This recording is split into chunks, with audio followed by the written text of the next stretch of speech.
Hello all, welcome to success journey. इससे पिछले वाले पार्ट में हमने क्वेश्चन नंबर 90 तक कवर कर लिया था।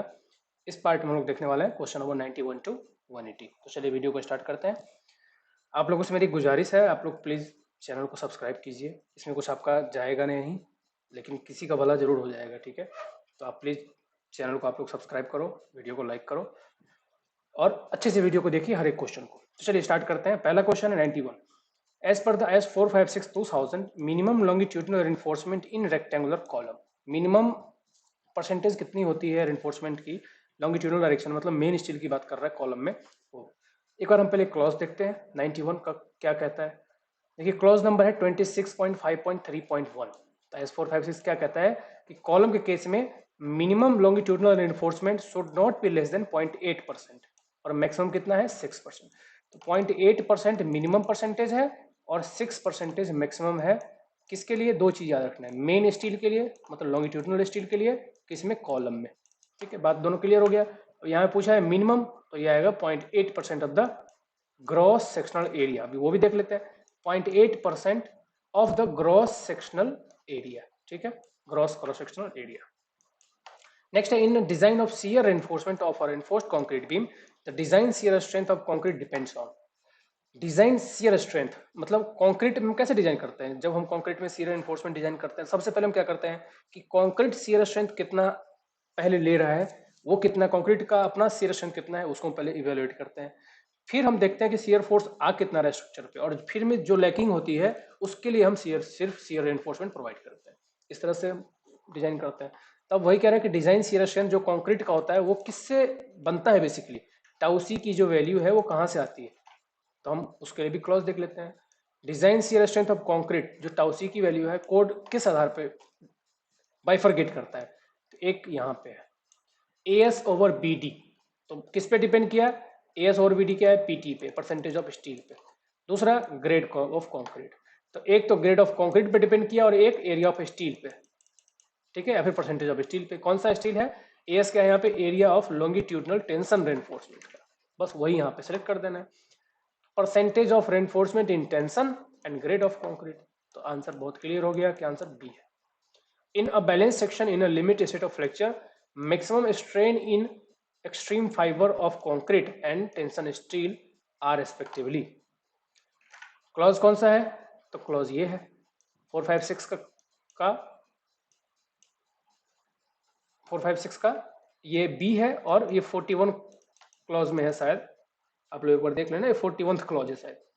इसमें क्या एजम्पशन गिवन है कि maximum strain in concrete at the outer most compression fibre कितना है? 0.0035, और स्टील में कितना रहेगा? Shall not be less than, मतलब ये इससे ज्यादा ही रहना चाहिए, इक्वल टू और इससे ज्यादा। तो कितना? FI अपॉन 1.15 ES प्लस ये। जब दोनों कैलकुलेट करोगे तो पहला तो आंसर ये हो गया। दूसरा आंसर जब आप कैलकुलेट करोगे इस फॉर्मूले में डाल के, FY कितना है? 415। तो यहाँ पे FY 415 divide by 1.15 into ES कितना गिवन है? 200 गीगा पास्कल। 200 गीगा पास्कल को हमें कन्वर्ट करना पड़ेगा। तो जब आप इसको सॉल्व करोगे तो गीगा पास्कल को पहले मेगा पास्कल में कन्वर्ट करना है, तो 10⁻³ से मल्टीप्लाई कर देंगे। तो यहाँ पे 10⁻³ से मल्टीप्लाई कर दो, ठीक है।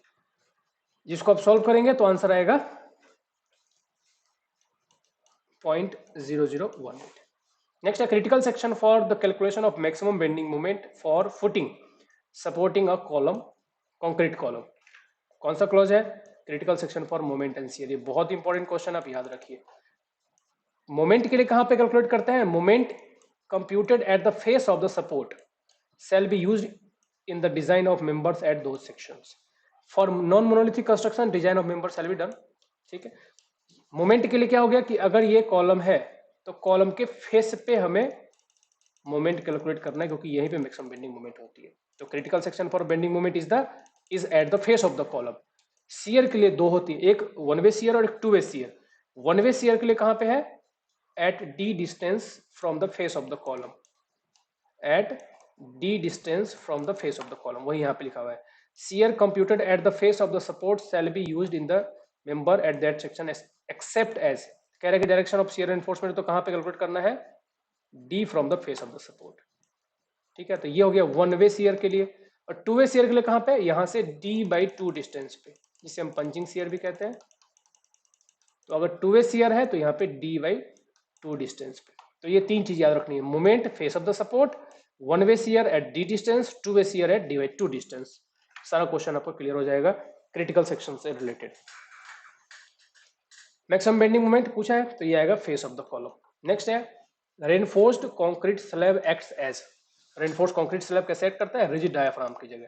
रिजिड मतलब ये जो लोड डिस्ट्रीब्यूशन है वो रिजिडली होता है, वो फ्लेक्सिबल नहीं, लोड का डिस्ट्रीब्यूशन सीधा सपोर्ट पे जाता है, इंटरमीडिएट लोड रीडिस्ट्रीब्यूट नहीं होता है, उसे बोलते हैं रिजिड डायाफ्राम। तो ये कंक्रीट जो आरसीसी है, स्लैब है, वो रिजिड डायाफ्राम की तरह डिजाइन होता है। अगर आपने सॉफ्टवेयर यूज किया हो तो आपको पता होगा रिजिड डायाफ्राम और फ्लेक्सिबल डायाफ्राम में क्या अंतर होता है।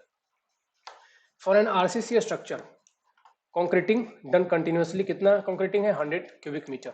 Minimum number of samples as 456 क्या कहता है हमारा, फ्रीक्वेंसी क्या होनी चाहिए, नंबर ऑफ सैंपल्स यहाँ पे है, तो यहाँ पे 100 मीटर क्यूबिक मीटर है, मीटर क्यूब कंक्रीटिंग हुई है। तो यहाँ 51 और उससे अब के लिए क्या कह रहा है कि 4+1 होना चाहिए, और कितने, हर एक 50 मीटर क्यूब के लिए एक ऐड करना है, 4 में ऐड करते जाना है।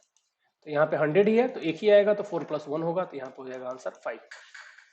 For a footing of M25 grade of concrete, KS की वैल्यू 1 है, तो as per as 456 what is the maximum permissible shear stress in concrete. ये है maximum shear stress permissible concrete का, ग्रेड कौन सा है, M25 के लिए। तो M25 के लिए कौन सा क्या वैल्यू है टाउ सी मैक्स की, 3.1।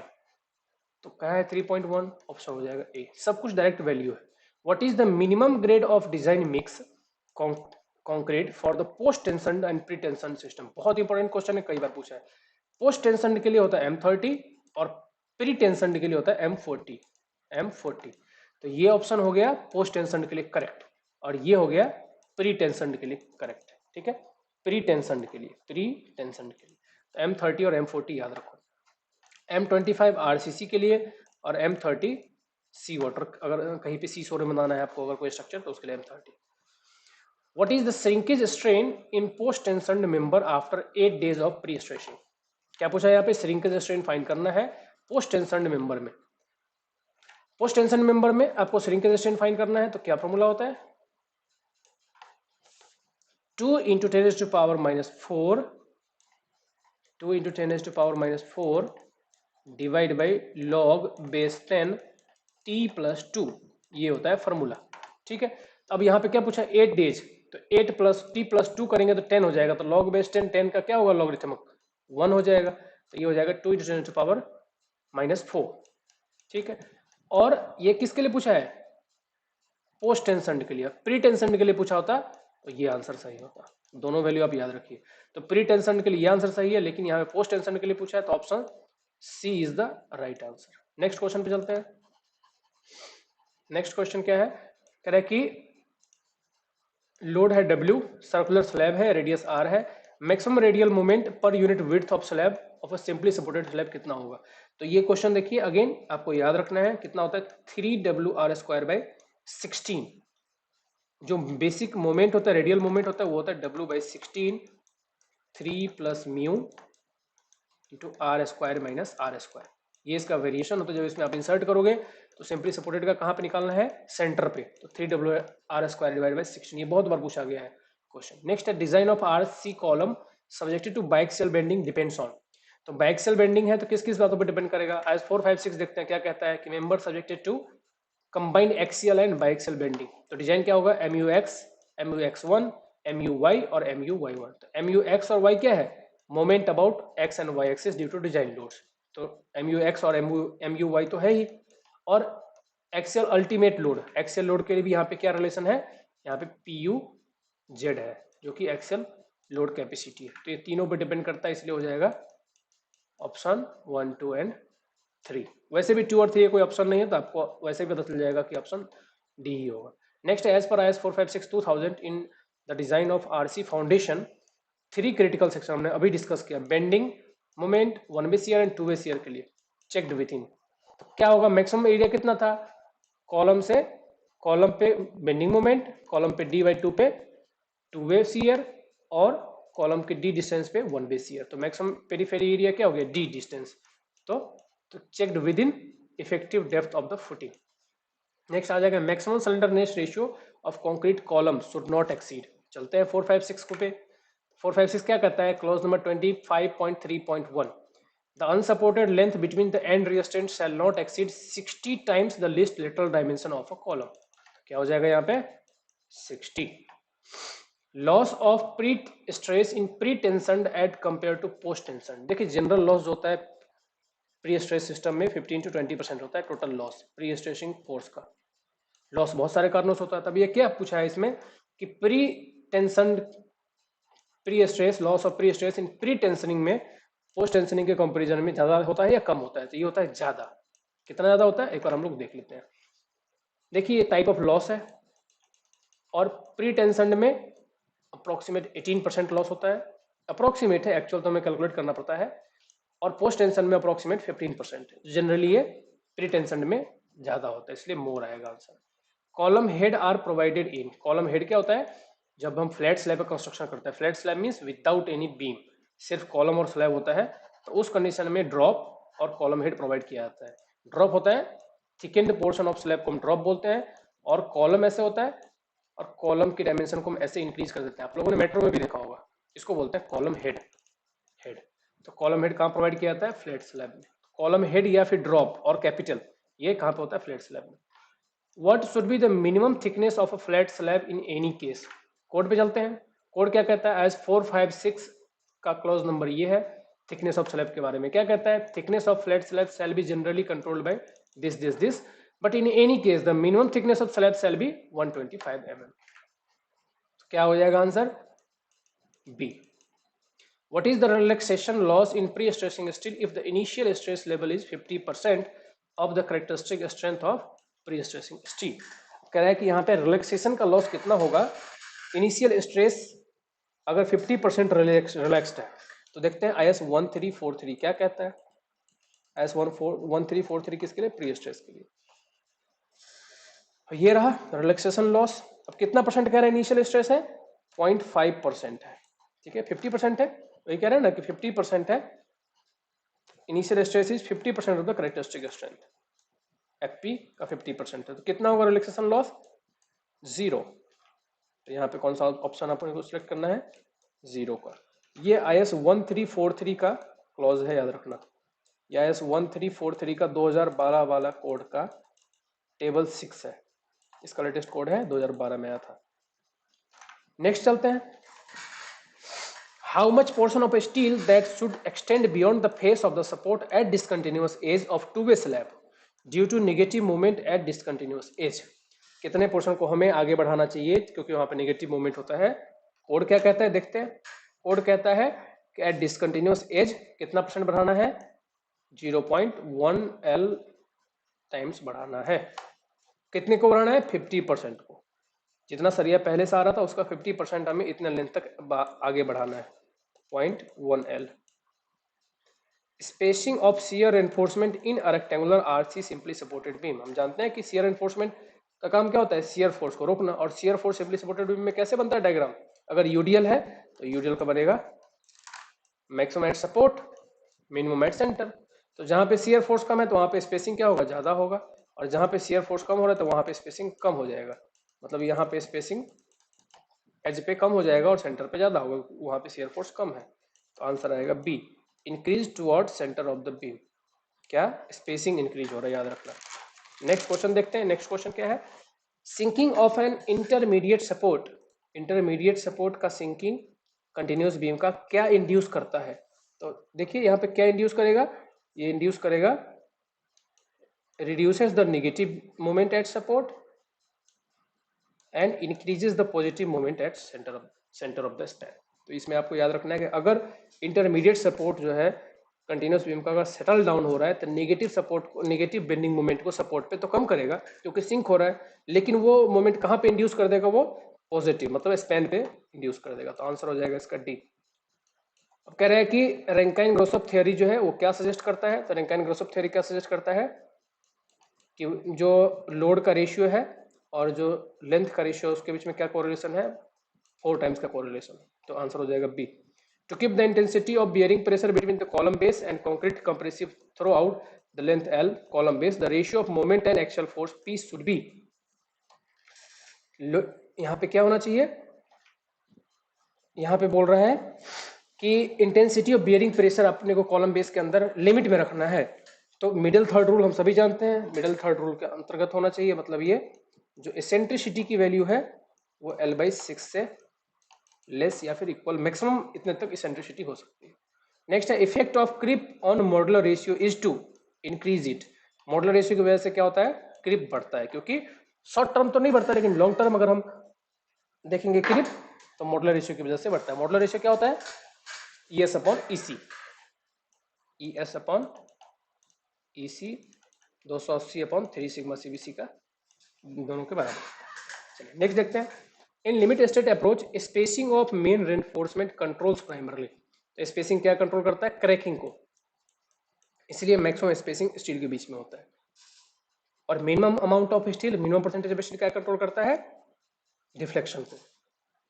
इन doubly reinforced concrete beam the maximum area of compression, maximum area के लिए क्या है 4% of the gross cross sectional area, तो ये हो जाएगा बी, जो कि यहाँ पे कंप्रेशन के लिए हो या टेंशन के लिए, दोनों के लिए सेम क्लॉज है। नेक्स्ट कह रहा है कि एसेंट्रिसिटी कॉलम में मिनिमम कितनी रखनी है, तो क्लॉज क्या है, क्लॉज नंबर है 25.4 किसका, IS-456 का। क्या कह रहा है, कितना होना चाहिए एसेंट्रिसिटी, मिनिमम हर एक केस में unsupported length of column divide by 500 plus least plus lateral dimension divide by 30 subjected to a minimum of 20 mm।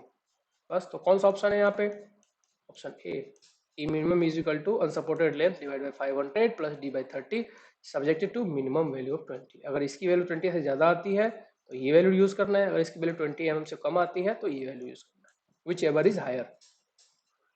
As per as 456 2000 the range of grade of standard concrete. ये बहुत ही विवाद वाला question है, क्योंकि amendments जो आए हैं उसके अकॉर्डिंग अलग अलग आंसर है, ठीक है, याद रखिए, अमेंडमेंट जो आए हैं उसके अकॉर्डिंग अलग अलग आंसर है।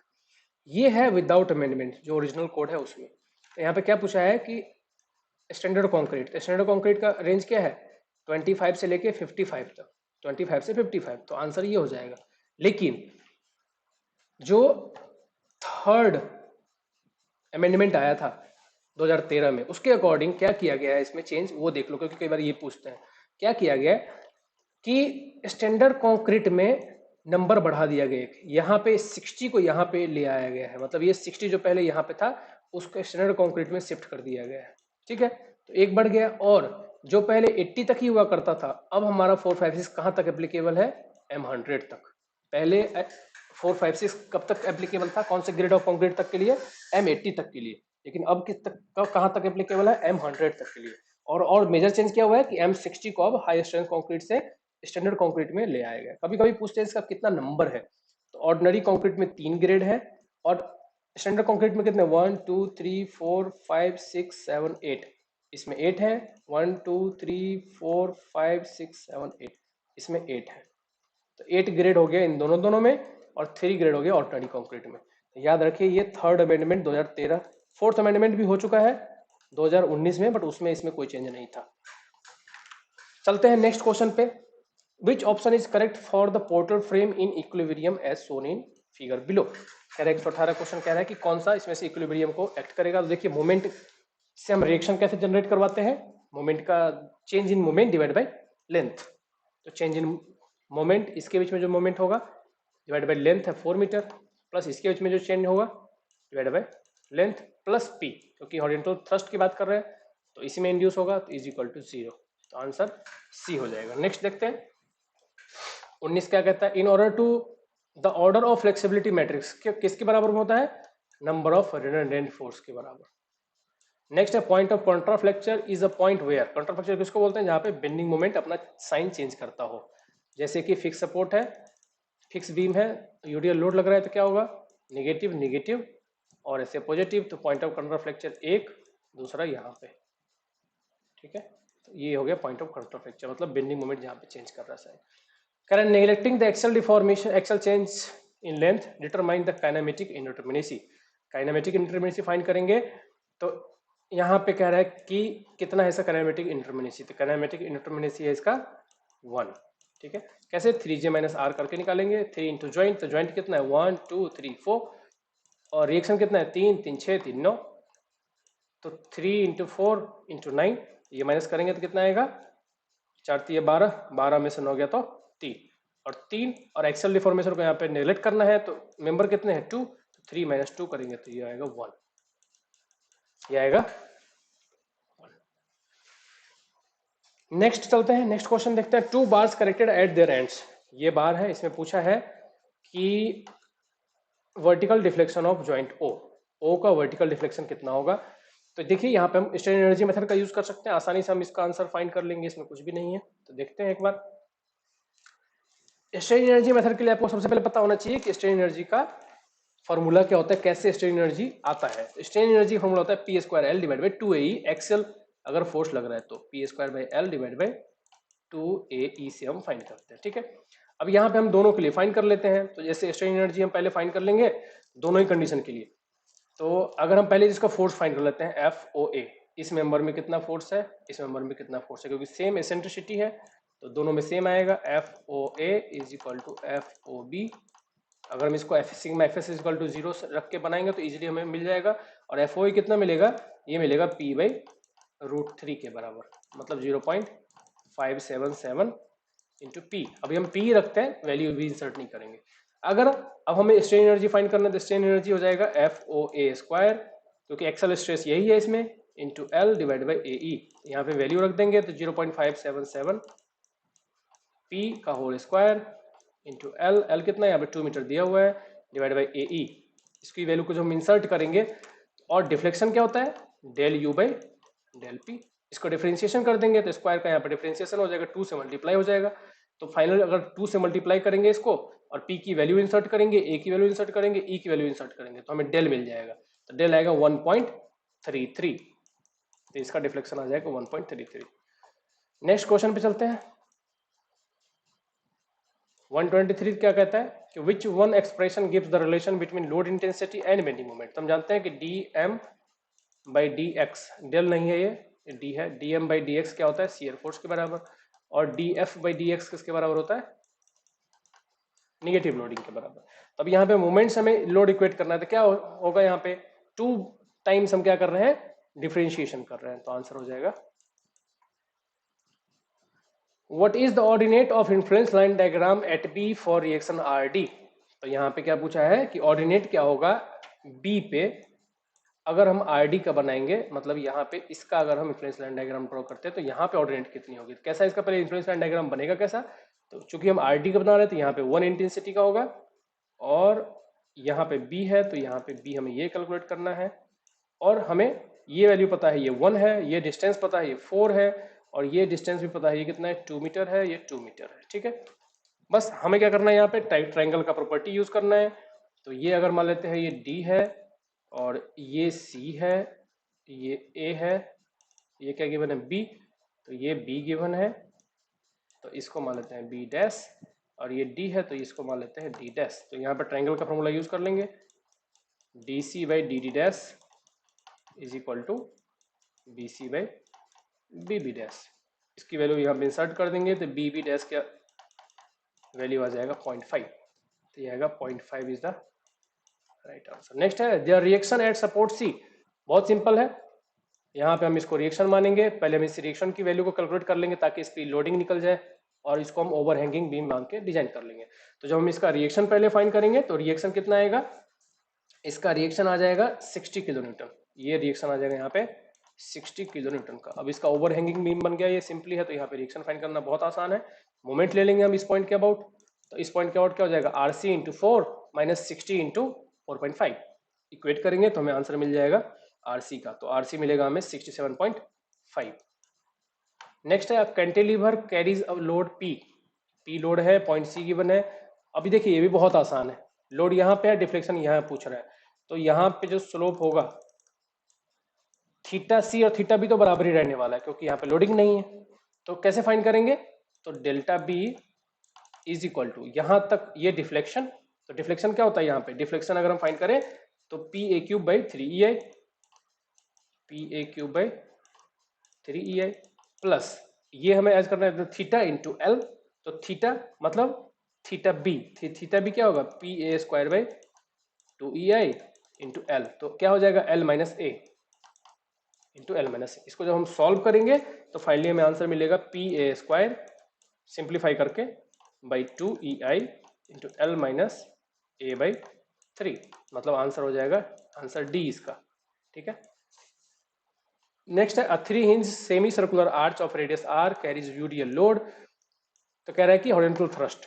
देखिए ये बहुत आसान है, अगर रेडियल है मतलब अगर 3 हिंज है और सेमी सर्कुलर आर्च है, मैं आपको 3 से 4 केस बताता हूँ, इसमें आप तीनों केस को चारों केस को ध्यान से सुनना।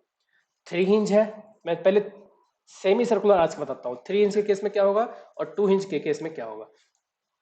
अगर सेमी सर्कुलर आर्च है और 3 हिंज है तो 3 हिंज में तो हो गया WR/2, और अगर 2 हिंज है तो 2 हिंज में हो जाएगा 4WR/3 पाई, मतलब ये हो गया 2 hinge circular semi circular arch, semi circular arch के लिए ये फॉर्मूला। यहीं पे अगर पैराबोलिक आर्च होता तो पैराबोलिक आर्च चाहे 2 इंच हो चाहे 3 इंच हो, दोनों के लिए सेम होता है थ्रस्ट की वैल्यू WL²/8H। ये 4 फॉर्मूला आप याद रखिए। पैराबोलिक आर्च हो तो सब में सेम ही होगा WL²/8H, लेकिन अगर सेमी सर्कुलर आर्च हो और यूडियल लोड गिवन हो तो 2 इंच के लिए होगा WR/2 और 3 इंच के लिए होगा 4WR/3 पाई, इतना आपको याद रखना है। ठीक है, तो आप सारे क्वेश्चन, क्योंकि इसमें से क्वेश्चन ही पूछे जाते हैं, डायरेक्टली क्वेश्चन आते हैं। नेक्स्ट है if in a propped cantilever beam supporting prop is removed and unit deflection is induced at that point. ये किसका डेफिनेशन है, म्यूलर ब्रेस लॉ का। तो वो क्या देता है, उस पॉइंट पे उस पॉइंट का उस स्ट्रेस फंक्शन का इन्फ्लुएंस लाइन डायग्राम देता है। तो हमने किसको रिमूव किया, यहाँ पे प्रॉप को रिमूव किया है, तो रिएक्शन एट प्रॉप ही तो देगा ये। चलिए नेक्स्ट 128 का डी हो गया। नेक्स्ट कौन सा है 129, strain energy stored in a bar subjected to axial load. हमने अभी डिस्कस किया था, एक्सेल लोड है तो कौन सा आएगा W² divided by 2AE, Excel load की वजह से। The displacement method is also referred to which of the following. Displacement method कौन कौन से है पहले वो देख लेते हैं। देखिए ये बहुत इंपॉर्टेंट है, कई बार पूछे जाते हैं। कब यूज करते हैं वो भी यहाँ पे गिवन है, अगर डीके की वैल्यू कम हो डीएस से तो हम डिस्प्लेसमेंट मेथड यूज करेंगे, अगर डीके ज्यादा हो डीएस से। डीके के यहाँ पे डिग्री ऑफ काइनेमेटिक इंडिटरमिनेसी और डीएस क्या है, degree of static indeterminacy. Displacement method का दूसरा नाम क्या है, स्टिफनेस मेथड, इक्विलिब्रियम मेथड। इसके एग्जांपल कौन कौन से हैं, slope deflection, moment distribution, maximum minimum potential energy method, Kani's method, ये सब क्या है डिस्प्लेसमेंट मेथड है। फोर्स मेथड कौन कौन सा एग्जांपल है, force method, flexibility method, compatibility method, virtual work, method of consistent deformation, three moment, column analogy, elastic centre, Castigliano, Maxwell mode, ये सब किसके एग्जांपल हैं, फोर्स मेथड के। अब इस क्वेश्चन में क्या पूछा है, डिस्प्लेसमेंट का, तो इसमें से कौन सा नहीं है, consistent deformation, stiffness, consistent deformation नहीं है, मिनिमम स्ट्रेन एनर्जी नहीं है कौन सा, ये भी नहीं है, ये है स्टिफनेस, क्योंकि यहाँ पे देखा था हमने स्टिफनेस है डिस्प्लेसमेंट के साथ, तो ये आएगा option D. For a symmetrical 2 hinge parabolic arch if one of the support yield outward. यहां पे आप एक क्वेश्चन याद रखिए, 2 हिंज पैराबोलिक आर्च हो, सपोर्ट चाहे आउटवर्ड यील्ड हो चाहे डाउनवर्ड यील्ड हो, हमेशा थ्रस्ट डिक्रीज होगा, फिक्स आंसर है। For a given figure below what will be the propped reaction at point B. अब यहाँ पे प्रोप्ड का रिएक्शन पूछा है। देखिए अगर प्रोप का रिएक्शन पूछेगा तो प्रोप का रिएक्शन आप देखो फाइंड भी कर सकते हो, इसमें कुछ है नहीं, सिंपली आप रिएक्शन को पहले हटाओ, रिएक्शन की वैल्यू फाइंड करो, मतलब रिएक्शन हटाओगे तो कैंटिलीवर बीम बन जाएगा, कैंटिलीवर बीम का डिफ्लेक्शन फाइंड करो, यहाँ पे डिफ्लेक्शन ड्यू टू यूटीएल, जो डिफ्लेक्शन होगा वही यहाँ पे रिएक्शन के बराबर होगा।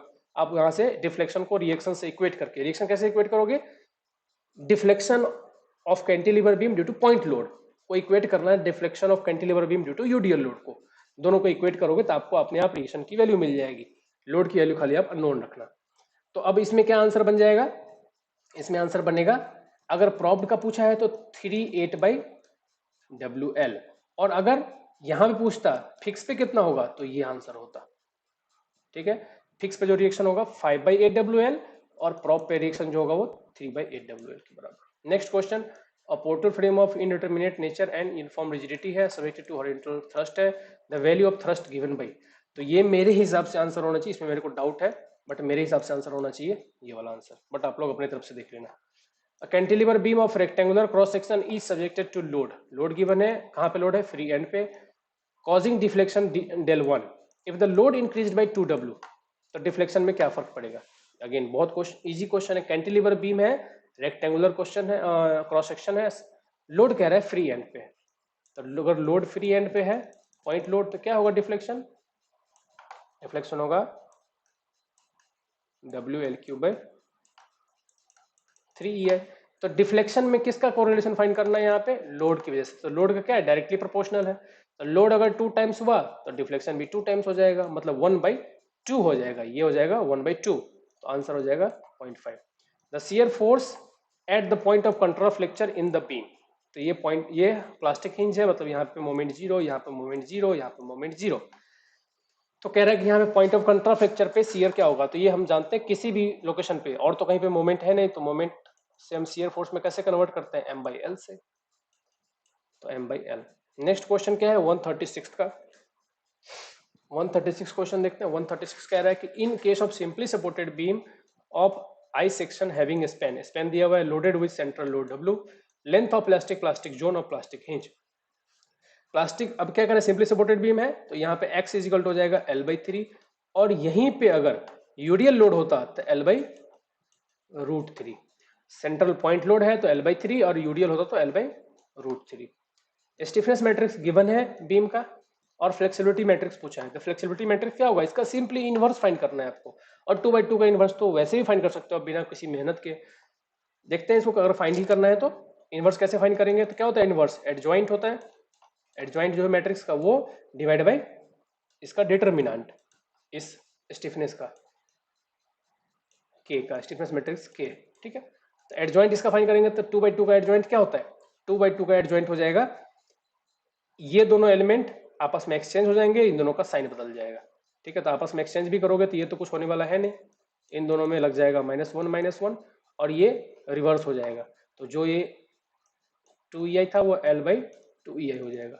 और यहाँ पे इसका डिटरमिनेंट फाइंड करना है, डिटरमिनेंट फाइंड करेंगे तो क्या होगा, ये मल्टीप्लाई बाई ये, तो 4 - 1 × 1 1, बस इसको हमें सॉल्व कर देना है, इसको हमें सॉल्व करेंगे तो 3 आ जाएगा, तो ये 3 यहाँ मल्टीप्लाई में आ जाएगा, तो L/6EI हो जाएगा, 3 × 2 6EI, और ये हो जाएगा 2 2 -1 -1। देख लेते हैं कौन सा आंसर है, यह आंसर है 137 का डी। 138 देखते हैं, for a ductile material the most appropriate failure theory, most appropriate कौन सा है, तो मोस्ट एप्रोप्रिएट है maximum shear strain energy theory, जो कि वॉन मिस ने दिया था और हेडकिन दिया था।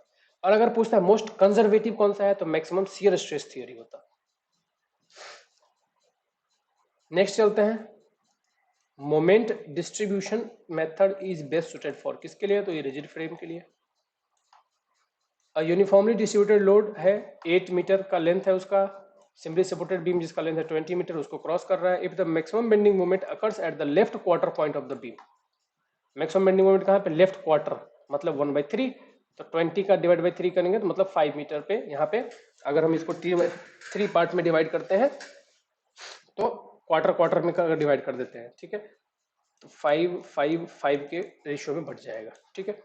तो कह रहे हैं कि maximum bending moment first 5 metre में ही आ रहा है, तो distance of CG of load, तो कंसेप्ट क्या समझना है आपको, यूडीएल केस में यूडीएल उसी प्रोपोर्शन में स्पैन को डिवाइड करना चाहिए जिस पोर्शन में स्पैन अपने आप को डिवाइड कर रही है, मतलब स्पैन का जो रेशियो, मतलब ये अगर ए मान लेते हैं, ये और बी मान लेते हैं, तो A/B का जो रेशियो है वही यूडीएल का x और y का रेशियो होना चाहिए, ठीक है, शुड बी इक्वल टू, बस यही कंडीशन है यूडीएल के केस में, वही होगा मैक्सिमम बेंडिंग मोमेंट का कंडीशन। हमें यहाँ पे इसको इक्वेट करके बराबर कर देना है, कंसेप्ट समझ में आ गया हो तो आप इजीली इसको फाइंड कर सकते हो, ठीक है। चलिए, अगर हम पहले इसका ILD ड्रॉ करते हैं तो कैसा होगा, ILD पहले 5 मीटर के लिए, अब देखिए यहाँ पे है यूडीएल, और यूडीएल की लेंथ कितनी है, 8 मीटर की, तो मान लेते हैं इस तरफ का लेंथ x है और इस तरफ का लेंथ हो जाएगा फिर 8 - x, ठीक। चलिए, अब इसको हम एक ट्रायंगल बना देते हैं, ट्रायंगल बना देते हैं, तो क्या हो जाएगा, x और ये लेंथ है 5 और ये लेंथ है 15, तो x डिवाइड बाई 5, क्योंकि हमें रेशियो सेम करना है, 8 माइनस एक्स डिवाइड बाई 15, यहाँ से हमें x मिल जाएगा। x की वैल्यू कितनी है 2 मीटर, तो 2 मीटर यहाँ पे इस तरफ रहेगा और 6 मीटर रहेगा। ये हो गया, रेशियो डिवाइड हो गया। अब एक बार रेशियो डिवाइड हो गया तो क्या पूछा यहाँ पे, distance between the CG of the load and the centre of the span. तो centre of the span and CG पूछा है, तो सीजी का हमें डिस्टेंस फाइंड करना है। अब सीजी का डिस्टेंस कैसे फाइंड करेंगे, टोटल डिस्टेंस यहाँ से यहाँ तक 10 है, मतलब जो स्पैन का सीजी है वो 10 पे है, उसके सीजी और इसके सीजी के बीच, इसका सीजी कहाँ पे होगा, इसके सेंटर में होगा। तो इसके सीजी और इसके सीजी के बीच की डिस्टेंस हमें फाइंड करनी है। तो 10 माइनस 3 प्लस ये 2 प्लस 2, यह आ जाएगा 3 मीटर। तो आंसर आएगा 3 मीटर। ठीक है, चलिए नेक्स्ट क्वेश्चन देखते हैं।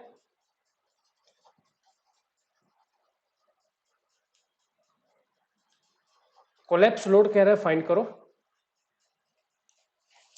यहां पे हमें कोलैप्स लोड फाइंड करना है और ये पोर्टल फ्रेम दे रखा है, पोर्टल फ्रेम हमें गिवन है और कोलैप्स लोड हमें फाइंड करना है।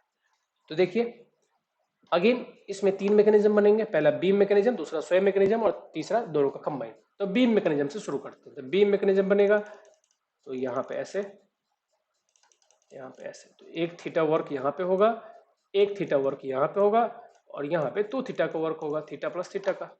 ठीक है, तो इंटरनल वर्क और एक्सटर्नल वर्क को इक्वेट कर देंगे। तो इंटरनल वर्क में क्या आएगा, इंटरनल वर्क में अगर हम load into deflection, load into deflection, तो 2W into L theta, deflection की वैल्यू यहाँ पे डालेंगे तो एल, ये एल है तो एल इंटू थीटा, ये हो जाएगा डिफ्लेक्शन के बराबर, is equal to external work done. तो एक थीटा का वर्क यहाँ पे हो रहा है, एक थीटा का यहाँ पे 2 और 2 4, 4 एमपी थीटा, सभी का कैपेसिटी एमपी एमपी है। तो यहाँ पे W इज इक्वल टू हो जाएगा 2 से ये कट गया, तो क्या हो गया, थीटा से थीटा गया,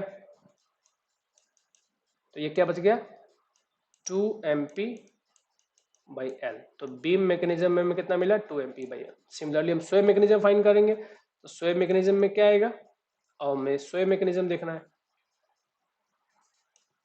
स्वयं मैकेनिज्म में कैसा होगा, तो स्वयं मैकेनिज्म में देखिए यहाँ पे तो कोई वर्क डन नहीं होगा क्योंकि हिंज दे दिया है, यहाँ पे तो हिंज है, तो एक थीटा का वर्क डन यहाँ पे होगा, एक थीटा का वर्क डन यहाँ पे होगा, एक थीटा का वर्क डन यहाँ पे होगा, बस हो गया। तो 3 थीटा का वर्क डन हुआ और एक्सटर्नल लोड कितना है 3W, तो बस 3W into L theta is equal to 3 MP theta, क्योंकि यहाँ पे 3 थीटा का वर्क हो रहा है 1 2 एंड 3।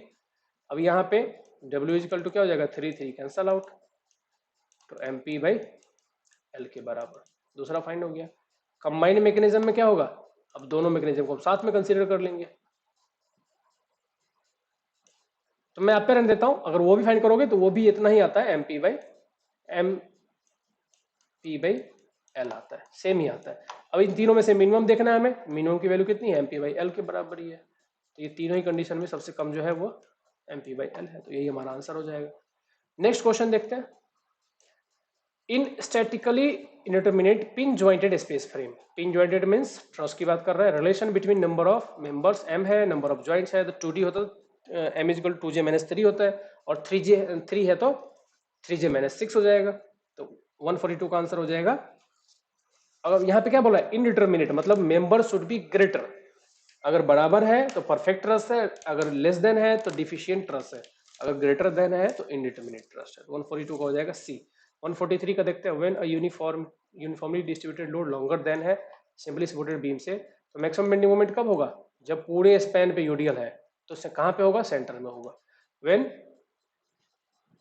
व्हेन क्या करें, span exist if the load occupies whole span, और कहाँ पे होगा, सेंटर पे। कितने पे होगा, हम सिंपली फाइंड कर सकते हैं यूडीएल WL²/8 से कितना होगा अगर वैल्यू पूछता है तो। ठीक है, नेक्स्ट क्वेश्चन है, a beam AB as shown below दिया हुआ है, fix support both the ends carries a UDL load of intensity, UDL दिया हुआ है entire span, if end B is change to simply supported during construction, अगर ये construction के time पे अगर सिंपली सपोर्टेड में कन्वर्ट हो जाता है, मतलब ये क्या हो जाएगा फिर प्रोप्ड कैंटिलीवर, तो percentage increase in bending moment. तो दोनों का देख लेते हैं। अगर ये फिक्स सपोर्ट हो मान लो बनता, तो ये फिक्स बीम बनता, तो उस केस में कितना होता है बेंडिंग मोमेंट WL²/12, लेकिन ये प्रॉप्ड बन गया, तो प्रॉप्ड के केस में कितना हो जाएगा WL²/8। तो डिक्रीमेंट कितना हुआ, मतलब ये सॉरी इंक्रीमेंट कितना हुआ, तो डब्ल्यू एल स्क्वायर बाई 24 का इंक्रीमेंट हुआ है। तो ये इसका कितना परसेंट है, 50% है। डब्ल्यू एल स्क्वायर बाई 12 का डब्ल्यू एल स्क्वायर बाई 24 कितना परसेंट है, 50% है। तो कितना इंक्रीमेंट हुआ, परसेंटेज इंक्रीज कितना है, 50%। मतलब जो पहले 1 था वो 1.5 हो गया। A cable carries a system of loads, the bending moment will be 0 at all section, क्योंकि केबल कभी बेंडिंग मोमेंट नहीं ले सकता, वो हमेशा टेंसाइल फोर्स को कैरी करता है। नेक्स्ट क्वेश्चन देखते हैं। सिंपली सपोर्टेड बीम है, लेंथ एल है, फ्लेक्सुरल रिजिडिटी EI है, कंसंट्रेटेड लोड को कैरी कर रहा है मिड स्पैन पे, तो स्ट्रेन एनर्जी क्या होगा। बहुत ही इजी और बहुत ही इंपॉर्टेंट क्वेश्चन है। W square by L cube, W square into L cube divide by 96 EI। कैसे निकालते हैं मैं आपको बता देता हूँ फटाफट, आप एक बार देख लो, क्योंकि ये क्वेश्चन कई बार आया हुआ है, एक बार दो बार नहीं। स्ट्रेन एनर्जी का जो फॉर्मूला होता है ड्यू टू बेंडिंग, वो क्या होता है, इंटीग्रेशन ऑफ 0 टू एल, मतलब पूरे स्पैन का M square divide by 2EI into DX। Moment, अब इस केस में क्या कह रहा है, सिंपली सपोर्टेड बीम है और अगर पॉइंट लोड है, तो यहाँ पे हाफ का में अलग से फाइंड करना है, हाफ का अलग से फाइंड करना है, तो दोनों के लिए सेम ही रहने वाला है। L/2 का यहाँ पे लिमिट क्या हो जाएगा, 0 टू L/2 इंटू 2 टाइम्स। अब मोमेंट क्या हो जाएगा इसमें, मोमेंट क्या होगा, m, मतलब जो यहाँ पे रिएक्शन है वो, तो रिएक्शन क्या होगा, W अगर है तो W/2 इंटू एक्स, तो यहाँ पे मोमेंट की वैल्यू क्या होगी, W/2x, W/2 इंटू एक्स, तो W/2 इंटू एक्स का स्क्वायर, 2EI को बाहर ले आओ, तो 2 और 2EI तो कैंसल आउट हो जाएंगे, 2EI, ठीक है। इसका स्क्वायर करके इसको DX कर देना है। जब इसको आप एक्सटेंड कर दोगे तो क्या मिलेगा फाइनली, लिमिट लिमिट सब integration, upper limit lower limit को डालने के बाद नीचे का लोअर लिमिट है 0, अब अपर का हो गया L/2, 1/96 W square L cube divide by EI बचेगा। ये तो बहुत सिंपल है, तो आंसर हो जाएगा बी। नेक्स्ट क्वेश्चन है, according to Maxwell reciprocal law. Maxwell reciprocal क्या कहता है कि कोई एक बीम है, यहाँ पे लोड लग रहा है और कोई पॉइंट ए पे लोड लगाया, पॉइंट बी पे हमने डिफ्लेक्शन मेजर किया, और अब इस दोनों को रिवर्स कर दें, लोड अब यहाँ पे लगाएं और यहाँ पे डिफ्लेक्शन मेजर करें, तो दोनों बराबर होगा जो पहले केस में था, मतलब डेल ए वही होगा जो डेल बी था पहले, ठीक है। तो यही है reciprocal. Same when force at A हम सेम अप्लाई करें। When a load crosses through a parallel truss, the direction of left to right, nature of the force in any diagonal member, कौन सा होगा, तो ये diagonal member में होगा changes from compression to tension। कह रहा है what is the ratio of the safe factor of the beam cross section having rectangle, circle और triangle। रेक्टेंगल कितना होता है, रेक्टेंगल का होता है 1.5, सर्कुलर कितना होता है 1.7 और ट्रायंगल कितना होता है 2.34। इन तीनों का रेशियो फाइंड करना है, तो इसको 1.5 से पूरे को डिवाइड कर देना पड़ेगा, 114 का अगर डिवाइड करेंगे तो आंसर आएगा सी। इन रूफ ट्रस पिच एंगल दे रखा है, स्लोप 1 है, मतलब थीटा की वैल्यू कितनी है 45 डिग्री। स्टील प्लेट है, वाइड दे रखा है, थिकनेस दे रखा है, रिवेट दे रखा है, रिवेट का डाया, तो कह रहा है सेक्शनल एरिया। तो अगर ये रिवेट का टोटल प्लेट है, इसमें एक होल है, तो टोटल विड्थ में कितना कमी आया, तो 300 minus DH dia of the hole, और डाया ऑफ होल कितना होगा, नॉमिनल डाया अगर 25 से कम है तो 1.5 mm में ऐड करते हैं, तो 300 माइनस 17.5, तो ये हो गया विड्थ इंटू थिकनेस। इसको जब हम सॉल्व करेंगे तो आंसर आएगा 2825। नेक्स्ट क्वेश्चन देखते हैं। नेक्स्ट क्वेश्चन कह रहा है कि in virtual work method plastic analysis steel structure virtual quantity क्या होता है, डिस्प्लेसमेंट, ठीक है। वर्चुअल वर्क मेथड में डिस्प्लेसमेंट जो होता है, प्लास्टिक एनालिसिस में डिस्प्लेसमेंट को हम रखते हैं और इक्विलिब्रियम कंडीशन अटेन करने की कोशिश करते हैं। ये है वर्चुअल क्वांटिटी प्लास्टिक एनालिसिस में। नेक्स्ट है डायमंड रिवेटिंग में इफिशियंसी जो निकालते हैं जॉइंट का, क्या होता है formula, width of the plate minus dia of the hole divide by width of the plate. मतलब अगर प्लेट में कोई होल नहीं होता उसका स्ट्रेंथ, और अगर होल है तो उसके स्ट्रेंथ में जो डिक्रीमेंट हो रहा है उन दोनों का ratio multiply by 100। Tension member है, consist of pair angle back to back है, तो जो कैलकुलेट करेंगे नेट एरिया से, वो कैसे कैलकुलेट करेंगे मैं आपको क्लोज दिखाता हूँ सिंपली। ये देखिए, ये है IS 819 पुराना वाला 1980 वाला। क्या कह रहा है कि अगर सिंगल एंगल है करेक्टेड वन लेग, अगर एक ही एंगल है तो आंसर ये आता K की वैल्यू के लिए, और अगर डबल एंगल है बैक टू बैक है तो आंसर क्या आएगा, ये आएगा। तो याद रखिए ये 5 वाला जो आंसर है 5A1 divided by 5A1 plus A2, ये है डबल एंगल के लिए सही। और सिंगल एंगल के लिए कौन सा है? 3 वाला सही है। मतलब ये जो है ये सिंगल एंगल के लिए राइट है। तो ये दोनों ही क्वेश्चन एग्जाम में आ सकते हैं। मैंने इसीलिए आपको क्लॉज दिखा दिया। क्लॉज नंबर है 4.2, 1980 का कोड, IS 800 का। ठीक है, next question. For a prismatic beam, जो रिजिडिटी दिया हुआ है, moment required to rotate the near end through unit angle. Far end fix है तो 4EI/L, फार एंड अगर हिंज है तो 3EI/L। ये हो गया हिंज के लिए और ये हो गया फिक्स के लिए। A simply supported beam, EI constant है। कपल कह रहा है अगर M1 लगाया गया लेफ्ट सपोर्ट पे तो कितनी मोमेंट की जरूरत पड़ेगी राइट एंड पे, ताकि रोटेशन को प्रिवेंट किया सके। तो इसका क्योंकि कैरी ओवर फैक्टर कितना होता है? हाफ होता है, तो इतना ही मोमेंट ट्रांसफर होगा। इसी को रोकने के लिए हमें फोर्स चाहिए, मोमेंट चाहिए। For a continuous beam, the number of influence line for shear force. ये बहुत ही अच्छा जंक्शन है और बहुत ही अच्छा क्वेश्चन है। किसके बराबर होता है? जितनी जगह है भी हम किसी भी लोकेशन पे अगर हम रिएक्शन शियर फोर्स फाइंड करेंगे तो वो किसके बराबर में होगा? उसके आगे के जो सेक्शन में जितने भी रिएक्शंस हैं, सपोर्ट्स हैं, वहां पे जो रिएक्शंस उसका ऑर्डिनेट जो बनेगा उसी के बराबर होने वाला है। इसीलिए equal to the number of supports आएगा यहाँ पे answer. In the design of base plate, the steel column, the thickness of base plate is selected from. Thickness of base plate हम कहाँ से select करते हैं? तो thickness of base plate हम select करते हैं flexural strength of plate से, flexural strength of plate से। When any tension member, next question कह रहा है कि when any tension member is liable to reversal of stress due to action of earthquake and wind, maximum permissible slenderness ratio। देखिए ये table है, ये बहुत ही इंपॉर्टेंट टेबल है। स्लैंडरनेस रेशियो से एक क्वेश्चन जरूर आता है। अब इसमें कौन सा क्वेश्चन पूछा है? ये वाला क्वेश्चन पूछा है। ये वाला कंडीशन है तो कितना होगा? 350। आंसर आ जाएगा D. Thickness of गसट plate in tension member of joint. देखिए कोड में इसके बारे में कोई ऐसा रूल नहीं है, लेकिन किसी भी कंडीशन में 12 mm से कम नहीं होना चाहिए। बुक्स का ही कहना है, ठीक है, एस कोड इसके बारे में कुछ भी नहीं कह रहा। For a built up beam, maximum pitch of rivet in tension flange of T as per relevant IS code should not be more than। देखते हैं क्या कह रहा है। टेंशन में कितना नहीं होना चाहिए? shall not exceed 16T or 200 mm whichever is less in tension member।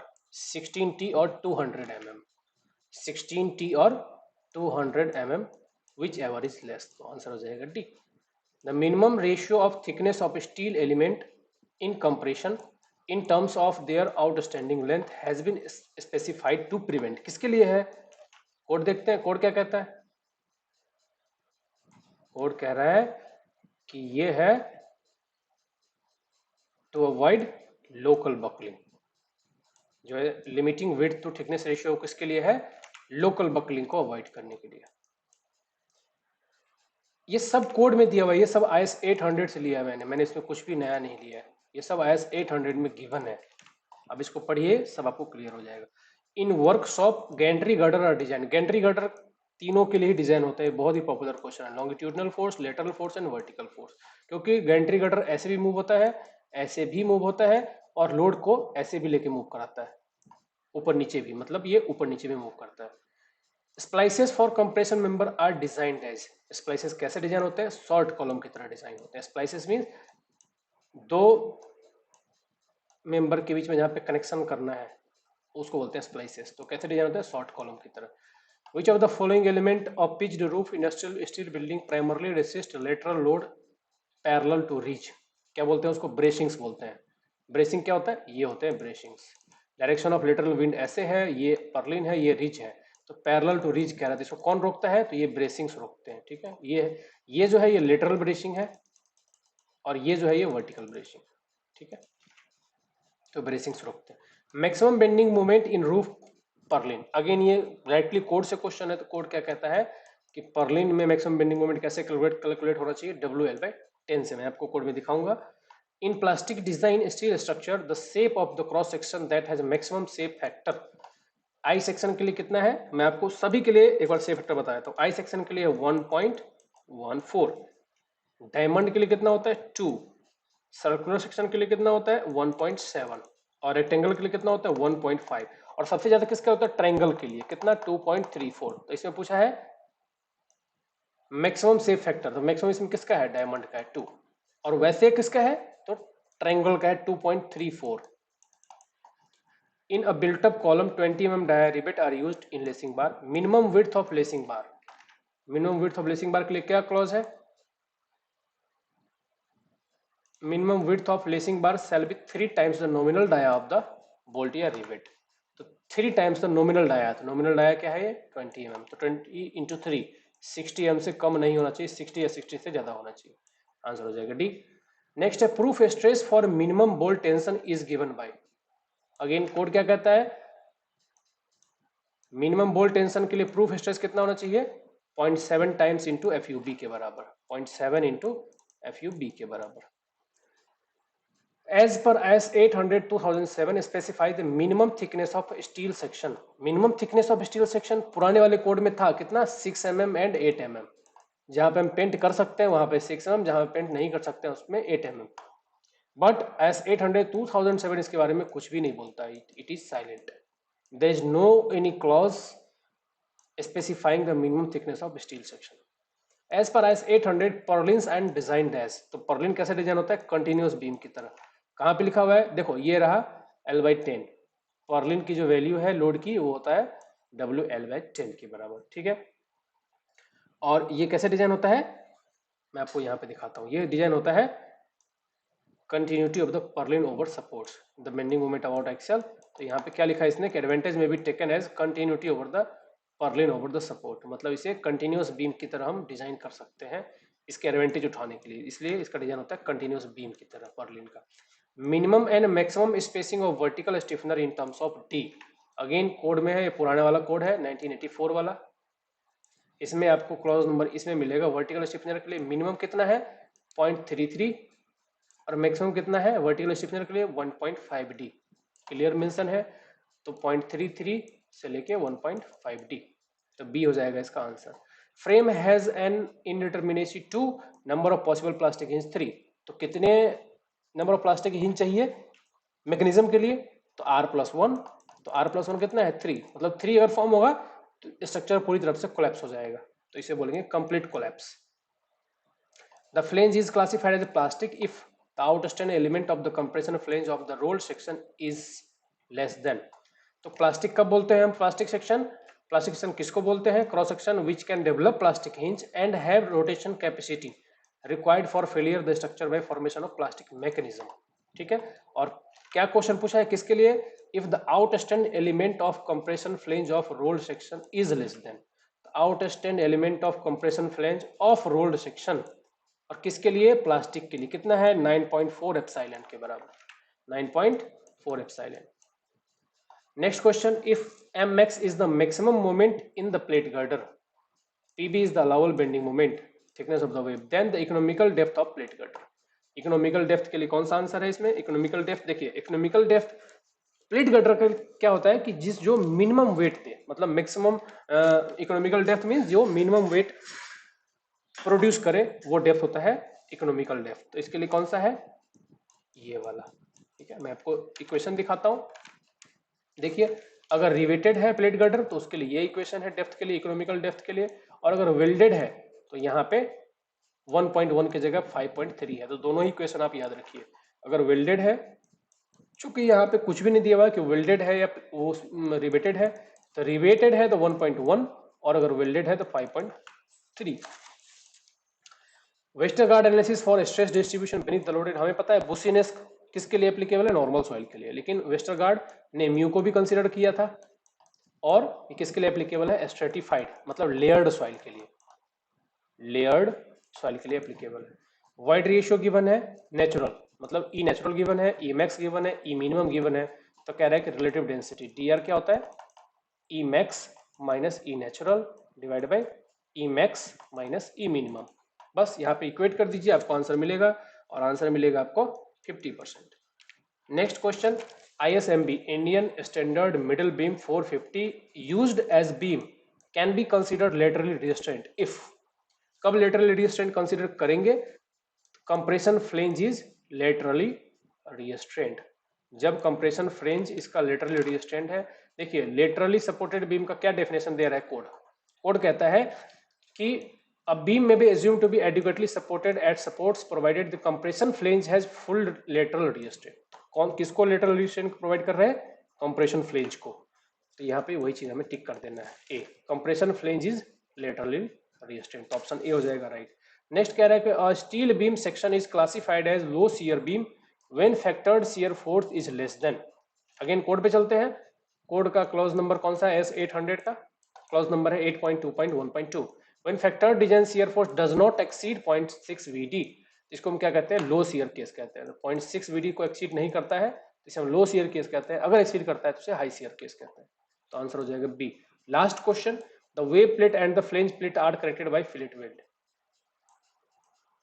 High section है, यहाँ पे वेल्डिंग कर रहे हैं, तो वेल्डिंग की स्ट्रेंथ कितनी रहेगी? जो इस डायरेक्शन में शियर फोर्स लगेगा, तो horizontal shear at the junction of flange and wave is the right answer. बहुत ही बार आया हुआ ये क्वेश्चन। ये था पूरा पेपर, कल हम लोग डिस्कस करेंगे next paper. Thank you all. Video आप लोग कैसा लगा आप लोग कमेंट सेक्शन में लिखिए। चैनल को सब्सक्राइब कीजिए, अपने दोस्तों के साथ शेयर कीजिए, वीडियो को लाइक कीजिए अगर आपको अच्छा लगा हो तो। Thank you all, see you.